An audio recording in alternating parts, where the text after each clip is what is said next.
নমস্কার বন্ধুরা। ঠান্ডাকালে মুরগিকে কীভাবে সুস্থ রাখবেন? এই ঠান্ডাতে মুরগি সুস্থ মানে ঠান্ডাকাল পড়া মানে মুরগিকে সুস্থ রাখার একটা চিন্তা ফার্মারদের মাথায় ঢুকে যায় যে শীত পড়ে গেছে, মানে হচ্ছে বিপদ চলে এসছে, অতএব সবকে বিক্রি করে দিতে হবে। এরকম একটা চিন্তা ভাবনা মাথায় সবার আসে।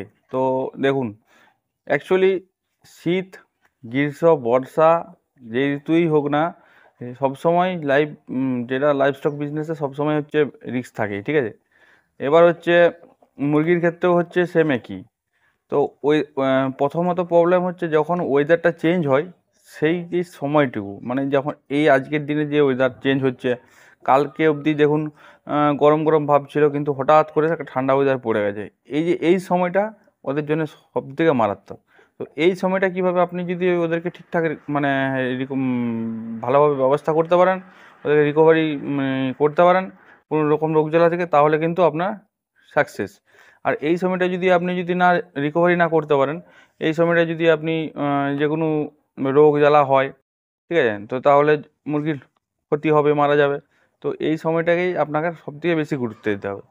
তো যে কোনো ক্ষেত্রে হচ্ছে আপনি হয়তো ভাবেন যে আমি মেডিসিন খাইয়ে দেবো, ঠিক হয়ে যাবে। ঠিক আছে, মেডিসিন তো জানি, ওই মেডিসিনটা ভালো কাজ করে। প্রথমত দেখুন, মুরগি চাষের ক্ষেত্রে আপনার রোগ আসার আগে আপনাকে সেটা নিয়ন্ত্রণ করতে হবে। রোগ আসলে সেটা নিয়ন্ত্রণ করা খুব মুশকিল, ঠিক আছে। সব সময় কিন্তু যে মেডিসিন একটা রোগে ভালো কাজ করে, কিন্তু এক এক সময় দেখবেন সেই মেডিসিনটা কাজ করছে না। তার অনেকগুলো কারণ থাকে।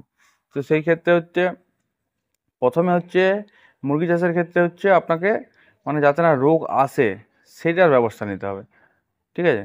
রোগ রোগ যাতে না আসে, রোগ আসলে মেডিসিন দিবেন, সে তো আছেই, দিতেই হবে, কিন্তু রোগ যাতে না আসে সেটার ব্যবস্থা করে নিতে হবে। তো সেই কয়েকটা বিষয় বলবো। আগেও একটা নিয়ে শীতকাল নিয়ে ভিডিও একটা দিয়েছি, তাতে কিছু বাকি রয়ে গেছিলো, অনেক লম্বা হয়ে যাবে বলে ছোটো ছোটো করে দিচ্ছি। তো যারা যারা আমার ভিডিও দেখে থাকো, তারা যদি প্রতিনিয়ত এই চ্যানেলে ভিডিও দেখে থাকো, তাহলে এরকম আমরা সিজন ওয়াইজ টিপস বা যে কোনো রোগের সম্বন্ধে, যে কোনো ওষুধের সম্বন্ধে আমরা টুকটাক বলেই থাকি এই চ্যানেলে। তো এই চ্যানেলটাকে অবশ্যই সাবস্ক্রাইব করে রাখবেন, ঠিক আছে। তো তাহলে আপনাদের এই মানে কোনো না কোনো ভিডিও আপনার ঠিক উপকার একটা না একটা লেগে যাবে। তো সেই যে ভিডিওগুলো আপনি মিস করবেন না এই চ্যানেলটাকে সাবস্ক্রাইব করে রাখলে, ঠিক আছে। আর ভিডিও তো দেখছেন, ভিডিও দেখার পরে যদি আপনার কোনো মতামত থাকে, তো অবশ্যই কমেন্টে কিন্তু লিখে দিয়ে যাবেন, কারণ সেই কমেন্ট ধরে আমরা নেক্সট টাইম চাইবো আরও ভালো ভিডিও বানাতে, ঠিক আছে। তো প্রথমত শীতকালে দেখুন, শীতকালে হচ্ছে মুরগি হচ্ছে আরামদায়ক একটা জায়গা দিতে হবে মুরগিকে। যেমন মানুষ কি করে, শীত পড়লে লেপ টেপ ঢাকা নিয়ে শুয়ে পড়ে, তো মুরগির ক্ষেত্রে তো সেটা না। প্রাকৃতিকভাবে ওদেরকে ভগবান তৈরিই করেছে, ওদের গায়ে পালক দিয়ে তৈরি করেছে, তারা ওরা নিজেরা নিজেদের বডি টেম্পারেচার কন্ট্রোল করতে পারে। কিন্তু আপনাকে তার সাথে একটু সহযোগিতা করে দিতে হবে। কেমন যদি বলি কেমন, যে প্রথমত শীতকালে হচ্ছে আপনার ডাইরেক্ট যে আবহাওয়াটা, ভাতটা ধরুন আপনার হচ্ছে শীতকালে হচ্ছে হঠাৎ করে একটু গরম গরম ভাব থেকে হঠাৎ করে ঠান্ডা পড়লো, সেই সময়টা আপনাকে ওই ঠান্ডাটা ডাইরেক্ট যেমন মুরগির গায়ে না লাগে সেই ব্যবস্থা করতে হবে। এবার আপনি ভাবছেন যে গোটা ফার্ম বা আপনি যেখানে মুরগি রাখেন, ছোট করে যদি একটা জায়গাতেও রাখেন, ভাবছেন যে তিরপল দিয়ে তাহলে পুরোটা ঘিরে দেবো, সেটা করলেও কিন্তু আরও বিপদ আপনি ডেকে নিয়ে আসবেন। কারণ মুরগি যে পায়খানা করে, সে পায়খানা থেকে একটা অ্যামোনিয়া গ্যাস তৈরি হয়। সেই গ্যাসটা যদি না বেরোতে পারে, তাহলে কিন্তু মুরগির কিন্তু মানে হাজারটা রোগ জ্বালা আসবে, মৃত্যু অনিবার্য, ঠিক আছে। তো আবার আপনি ভাবছেন যে তাহলে খোলা রাখবো, ব্যাপারটা সেটা না। ব্যাপারটা হচ্ছে যে আপনাকে ফার্ম বলুন, আপনার যেখানে মুরগি রাখেন, আপনাকে ঢাকাও দিতে হবে, ঘেরতেও হবে তিরপল দিয়ে, যাতে না বাতাস ঢুকে। আবার জায়গাও রাখতে হবে যেখান দিয়ে ওই গ্যাসটা বাড়াতে পারে। এবার আপনি ভাবছেন কীভাবে করবেন, যে দেখুন আপনাকে জাস্ট বুঝাচ্ছি। ধরুন আপনার মুরগির ঘর 7 ফুট লম্বে, এবার আপনি 6 ফুট ঘিরে দেবেন, উপরে 1 ফুটের মতন জায়গা আপনাকে ফাঁকা রাখতে হবে। ওই যে 1 ফুটে বাতাস চলাচল করবে, ওটার জন্যই যথেষ্ট ওই গ্যাস, দূষিত গ্যাসগুলো বাড়িয়ে যাবে, ঠিক আছে। আর মুরগির পায়খানা থেকে প্রচণ্ড পরিমাণে একটা দূষিত গ্যাস হয়, যে গ্যাসটার নাম হচ্ছে অ্যামোনিয়া গ্যাস। ওই অ্যামোনিয়া গ্যাস থেকে মুরগির কিন্তু রোগ জ্বালা 100% বেশি বেশি আসে। এবার শীতকালে ধরুন আমি একটা কথা বলছি, আপনি একটা ভিজে স্যাঁতস্যাঁতা জায়গা, আপনার বাড়িটা মেঝেটা স্যাঁতস্যাঁতা, ওখানে মুরগি রেখেছেন, তো তাহলে ভেবে নেবেন যে মুরগির রোগ জ্বালা আপনি নিজে ডেকে নিয়ে আসছেন। তো স্যাঁতস্যাঁতা জায়গা থেকে টোটাল মুরগিকে সরিয়ে রাখতে হবে। একটা যদি খুব স্যাঁতস্যাঁতা পরিবেশ হয়, কোথাও রাখার নেই, ওখানেই রাখতে হয়, তাহলে আপনাকে কি করতে হয়, ওর সাথে হচ্ছে আপনাকে খড় বা কিছু একটা বিছিয়ে দিতে হবে, যাতে না হয় ওই স্যাঁতস্যাঁতে জায়গাটা মানে আরামদায়ক জায়গা হয়। এবার বাল্ব তো আপনাকে, যেমন যদি খুব ঠান্ডা পড়ে বাল্ব জ্বালিয়ে দিলে খুব ভালো হয়। এরপরে হচ্ছে মুরগির হচ্ছে এই সময় মুরগির খাবারের উপর বিশেষ করে আপনাকে গুরুত্ব দিতে হবে। যদি বলি কেমন খাবার, কিছু ভাই আছে যারা আটা খাওয়ায়, আটা খাওয়ায় শীতকালের ক্ষেত্রে আমি আটাটাকে একদম সাজেস্ট করি না। এমনি তো আটাতে প্রচুর পরিমাণে ফাইবার থাকে, তো ফাইবারের কারণে হচ্ছে কী হয়, মুরগির ডায়রিয়া, যারা আটা খাওয়ায় প্রচুর পরিমাণে পায়খানার সমস্যা দেখতে পায়। কিন্তু আটার মধ্যে আবার কয়েকটা বদগুণ, ভালো গুণও আছে খারাপ গুণও আছে। আটার মধ্যে হচ্ছে তোমার হচ্ছে আপনার হচ্ছে আছে ওই কী বলে যে ফাইবার আছে, তো প্রথমে বললাম। তারপর আটার খাবার তো ঠান্ডা লেগে যায়, মানে ধরুন আমরা কি করি, কিছু ভুলবশত সকালবেলায় খাইয়ে দিই, সন্ধ্যাবেলায় আটা খাইয়ে দিই। যদি আটা আপনাকে খাওয়াতেই হয় তাহলে দুপুর 12টা থেকে 1টার মধ্যে মুরগিকে আটা খাওয়াতে হয়, এবং সেটাও হচ্ছে আপনার শক্ত আটা খাওয়াতে হবে, মানে ভিজে ভিজে টাইপের নয়। হলো, তো এই সময় হচ্ছে, তাহলে আপনি ভাবছেন যে আমি তো আটা খাইয়ে মানুষ করি, তাহলে কি আবার কি খাওয়াবো। দেখুন, এই সময়টা শীতকালের সময়টা আপনাকে দানাযুক্ত খাবার দিতে হবে। সেটা হচ্ছে ভুট্টা খাওয়াতে পারেন, গম খাওয়াতে পারেন, এবং হচ্ছে সবথেকে ভালো এই শীতকালে যারা অ্যাসিল মুরগি চাষ করেন, যারা একটু ভালো ব্রিড চাষ করে, তাদের ক্ষেত্রে সবথেকে ভালো এই শীতকালের জন্য বাজরা। বাজরাতে এত পরিমাণ ক্যালোরিজ থাকে, এত আপনার হচ্ছে এত পরিমাণ ক্যালোরিজ থাকে, মানে এত ক্যালোরি থাকে, শক্তি তো আমাদের ক্যালোরি থেকেই যোগায়। তো এত ক্যালোরি থাকার জন্যে ও হচ্ছে শরীরকে খুব গরম রাখে, হিট রাখে বাজরা, ঠিক আছে। এবং হচ্ছে অনেক অনেক লোকে বলে যে এই সময় কিছু খোলও খাওয়ানো যায়।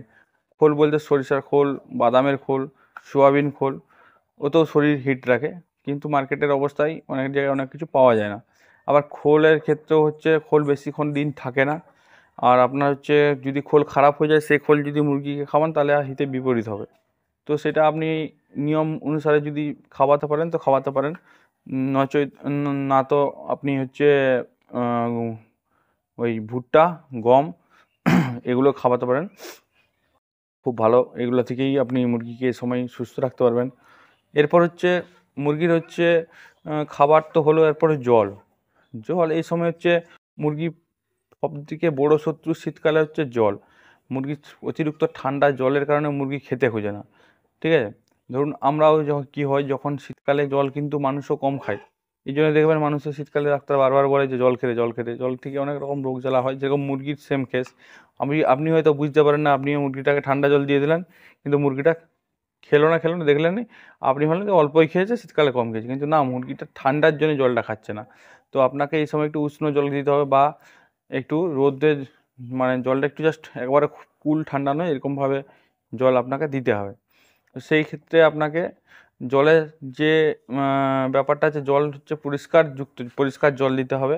এবং হচ্ছে পরিষ্কার জলের সাথে শীতকালে হচ্ছে কিন্তু জলের জায়গা বলুন, খাবারের জায়গায় বলুন, ব্যাকটেরিয়ার কিন্তু আঁতুড়ঘর, ঠিক আছে। এই শীতকালে ঠান্ডাতে মারাত্মক পরিমাণে ব্যাকটেরিয়া বাড়ে।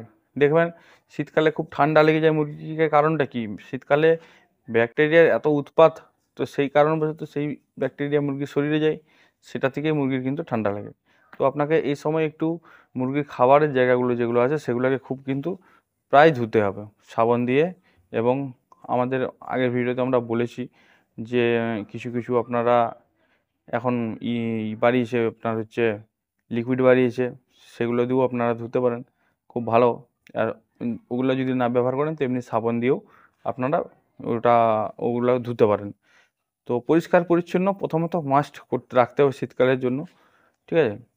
তো আর হচ্ছে এরপর হচ্ছে আপনাকে শীতকালের জন্য আরেকটা হচ্ছে সবথেকে বড় জিনিস, মুরগিকে রোদে কিন্তু, মানে এবার আমি বলছি যে রোদে রাখার ব্যাপারটা দেখুন, আপনাদের ধরুন অ্যাসিল মুরগি যেগুলো হয় সেগুলোকে আমরা রোদে রাখতে হবে, কিন্তু যাদের হাজার হাজারের মুরগি তাদের জন্য কিন্তু এটা বলছি না।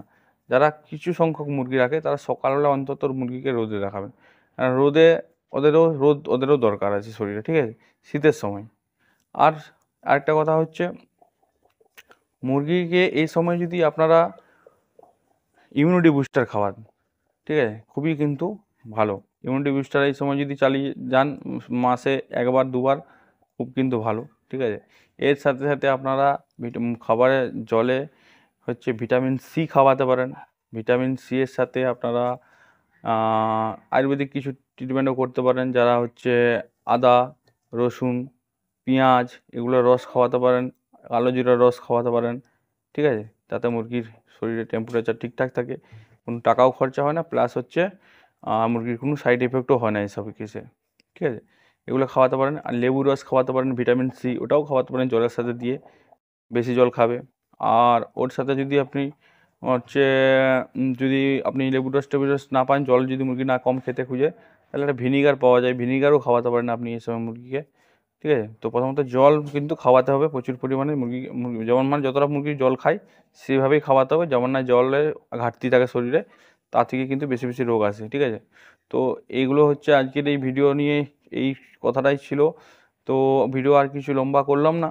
তো আপনারা কিন্তু শীতকালের ব্যাপারে মোটামুটি আমি দুটো ভিডিওতে পুরোপুরি কমপ্লিট করে দিয়েছি কীভাবে আপনারা মুরগিকে সুস্থ রাখবেন। আর ভিডিও যদি ভালো লেগে থাকে বন্ধুরা, তো অবশ্যই কিন্তু কমেন্ট, লাইক, শেয়ার করবেন।